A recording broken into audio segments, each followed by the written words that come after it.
Hi hello ನಮಸ್ಕಾರ. ನೀವು ನೋಡ್ತಾ ಇದ್ದೀರಾ ನ್ಯಾಷನಲ್ ಟಿವಿ. ನಾನು ಸ್ವಾತಿ ಸ್ಟಾಲಿನ್. ಪ್ರೇಮ್ ಅವರು ಈಗ ನಿರ್ದೇಶನವನ್ನು ಬಿಟ್ಟು ಪ್ರೊಡ್ಯೂಸರ್ ಆಗ್ತಾ ಇದ್ದಾರೆ. ಸೊ ಹೌದು, ಅವರ ಒಂದು ಸಿನಿಮಾದ ಅಂದರೆ KD ಸಿನಿಮಾದ ಸಾಕಷ್ಟು ವಿವಾದಗಳನ್ನು ನೀವು ಕೇಳಿ ಇರ್ತೀರಾ. ಎಷ್ಟೆಲ್ಲ ವಿವಾದಗಳಾಗಿತ್ತು ಅಂದರೆ ಈ ಹಾಡನ್ನು ಅಂದರೆ KD ಸಿನಿಮಾದಲ್ಲಿ ರಿಲೀಸ್ ಆಗಿರುವಂತಹ ಸರ್ಸೆ ನಿನ್ನ ಸೆರೆಗೆ ಸೇರಿಸೆ ಹಾಡಿನ ಒಂದು ಲಿರಿಕ್ಸ್ ಆಗಿರ್ಬೋದು, ಆ ಒಂದು ಟೋನ್ ಆಗಿರ್ಬೋದು, ಅಥವಾ ಅವರಲ್ಲಿ ಬಂದಿರುವಂತಹ ಆ ಒಂದು ಸಾಹಿತ್ಯ ಆಗಿರ್ಬೋದು.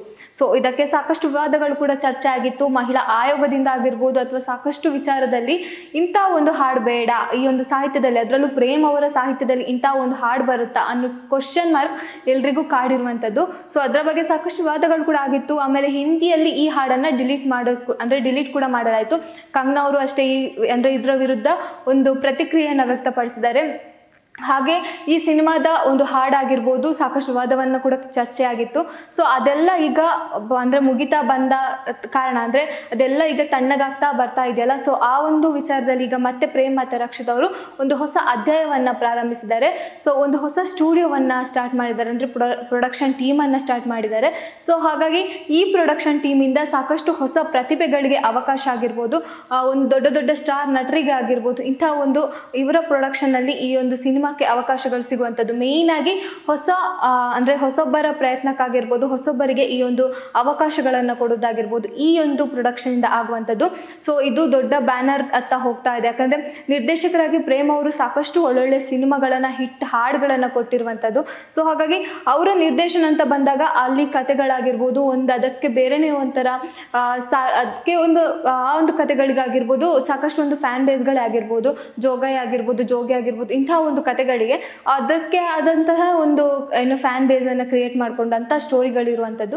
ಸೊ ಹಾಗಾಗಿ ಅಂಥದ್ರಲ್ಲಿ ಅವರೀಗ ಪ್ರೊಡಕ್ಷನ್ಗೆ ಕೈ ಹಾಕಿದ್ದಾರೆ, ಪ್ರೊಡ್ಯೂಸರ್ ಆಗ್ತಾ ಇದ್ದಾರೆ ಅನ್ನೋ ಒಂದು ವಿಚಾರ ಕೇಳಿದಾಗ ಸೊ ಇದರ ಅಂಡರಲ್ಲಿ ಎಷ್ಟೆಲ್ಲ ಸಿನಿಮಾಗಳು ಬರ್ಬೋದು. ಈಗ ಸಾಕಷ್ಟು ಒಂದು ಸಿನಿಮಾ ಕೂಡ ಒಂದು ಹಂತದಲ್ಲಿ ಸುದ್ದಿ ಆಗ್ತಾ ಇದೆ. ಇದಕ್ಕೆ ಕೂಡ ರಾಣಾ ಅವರೇ ಹೀರೋ ಅನ್ನೋದು. ಸೊ ರಕ್ಷಿತ್ ಅವರ ತಮ್ಮ ರಾಣಾ ಅವರೇ ಇದಕ್ಕೆ ಹೀರೋ ಆಗ್ತಿದ್ದಾರೆ ಅನ್ನೋದು ಅವರ ಒಂದು ನಿರ್ಮಾಣದಲ್ಲಿ ಮೂಡಿ ಬರುವಂತಹ ಸಿನಿಮಾಕ್ಕೆ.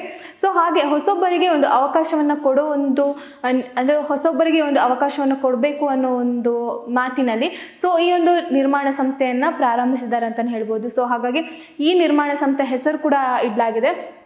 ಸೊ ಹಾಗಾಗಿ ಫಿನಿಕ್ಸ್ ಫ್ರೇಮ್ ಸ್ಟುಡಿಯೋಸ್ ಅಂತ ಹೆಸರು ಕೂಡ ಇಡಲಾಗಿದೆ. ಸೊ ಹಾಗಾಗಿ ಇದು ಪ್ರೇಮ್ ಅವರ ಅಂಡರಲ್ಲಿ ಬರುವಂತಹ ಒಂದು ಪ್ರೊಡಕ್ಷನ್ ಟೀಮ್. ಸೊ ಈ ಪ್ರೊಡಕ್ಷನ್ ಟೀಮಲ್ಲಿ ಸಾಕಷ್ಟು ಒಂದು ಹೊಸ ಪ್ರತಿಭೆಗಳಿಗಾಗಿರ್ಬೋದು, ಹೊಸತನ್ನು ಯಾರು ಪ್ರಯೋಗ ಮಾಡ್ತಾರೋ ಅವರಿಗೆ ಈ ಒಂದು ಪ್ಲ್ಯಾಟ್ಫಾರ್ಮ್ ಇರುವಂಥದ್ದು. ಸೊ ಹಾಗಾಗಿ ಈ ಒಂದು ಸಂಸ್ಥೆಯಿಂದ, ಈ ಒಂದು ಪ್ರೊಡಕ್ಷನ್ ಹೌಸಿಂದ ರಕ್ಷಿತ್ ಅವರಾಗಿರ್ಬೋದು, ಪ್ರೇಮ್ ಅವರಾಗಿರ್ಬೋದು ಹೊಸಬರಿಗೆ ಅವಕಾಶವನ್ನು ಕೊಡುವ ನಿಟ್ಟಿನಲ್ಲಿ ಈ ಒಂದು ಸ್ಟುಡಿಯೋಸನ್ನು ಓಪನ್ ಮಾಡಿರುವಂಥದ್ದು.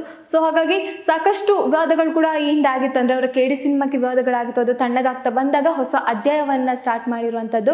ಸೊ ಇನ್ನೂ ಇದು ಪ್ರೊಡಕ್ಷನ್ಲಿ ಹೊಸ ಸಿನಿಮಾಗಳು ಕೂಡ ಬರುತ್ತೆ.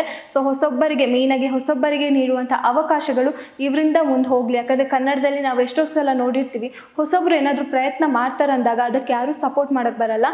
ಅಂಥ ಒಂದು ಸನ್ನಿವೇಶದಲ್ಲಿ ಇವರು ಈ ಒಂದು ಹೊಸತನ್ನು ಪ್ರಾರಂಭಿಸಿ, ಅಂದರೆ ಹೊಸ ಅಧ್ಯಾಯವನ್ನು ಪ್ರಾರಂಭಿಸಿ ಹೊಸೊಬ್ಬರಿಗೆ ಮೇಯ್ನಾಗಿ ಈ ಒಂದು ಅಧ್ಯಾಯವನ್ನು ಮಾಡಿರುವಂಥದ್ದು. ಸೊ ಹಾಗಾಗಿ ಇಲ್ಲಿಂದ ಹೊಸ ಪ್ರತಿಭೆಗಳು ಹುಟ್ಟುಕೊಳ್ಳುತ್ತಾ ಅನ್ನೋದು ಕೂಡ ನೋಡಬೇಕಾಗುತ್ತೆ. ಯಾಕಂದರೆ ಹೊಸೊಬ್ಬರಿಗೆ ಒಂದು ಅವಕಾಶವನ್ನು ಕೊಟ್ಟಾಗ ಅವರು ಯಾವ ರೀತಿ ಅದನ್ನು ಉಪಯೋಗಿಸ್ತಾರೆ ಅನ್ನೋದು ಆಲ್ರೆಡಿ ನಿರ್ದೇಶಕರಾಗಿ ಪ್ರೇಮ್ ಅವರು ಕೂಡ ನೋಡಿರ್ತಾರೆ, ರಕ್ಷಿತ್ ಅವರು ಒಂದು ಪ್ರೊಡ್ಯೂಸರ್ ಆಗಿ ನೋಡಿರ್ತಾರೆ.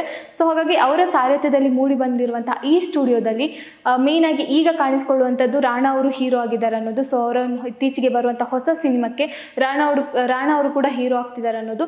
ಸೊ ಹಾಗಾಗಿ ಈ ಒಂದು ಪ್ರೊಡಕ್ಷನಿಂದ ಹೊಸ ಪ್ರತಿಭೆಗಳಿಗೆ ಅವಕಾಶ ಸಿಗಬೇಕು ಅನ್ನೋ ಒಂದು ನಿಟ್ಟಿನಲ್ಲಿ ಈ ಒಂದು ಸಂಸ್ಥೆಯನ್ನು ಆರಂಭಿಸಿದ್ದಾರೆ ಅಂತಲೇ ಹೇಳ್ಬೋದು.